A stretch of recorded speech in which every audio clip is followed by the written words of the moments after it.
Amigos, muitas vezes Deus faz um movimento no meio da humanidade que surpreende a todos e principalmente os religiosos que ficam invejosos.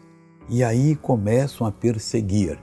No caso de Jesus, acontecia várias vezes, mas com João Batista também. João Batista pregava no deserto e as multidões iam ao deserto, porque Deus levava. E eles não atentaram para um fato desse.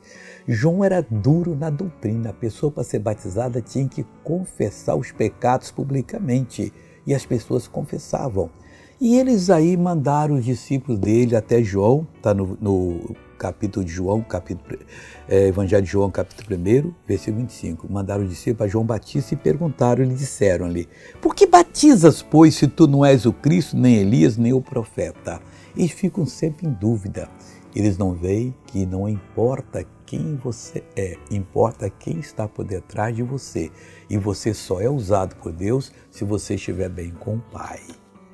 Veja essa pessoa que foi abençoada e eu já volto. Eu senti uma dor muito forte nas minhas costas há mais de 5 anos. E agora, na hora da oração, sumiu. Sumiu agora?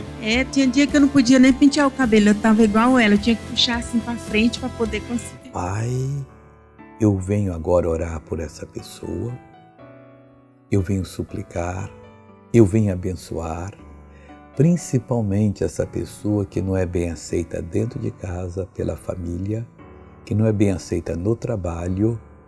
Deus, tudo por causa de amar a Jesus. Fortifica essa pessoa. Dê o verdadeiro amor para as pessoas ficarem boquiabertas, porque o Senhor está nela, através dela, fazendo a tua obra.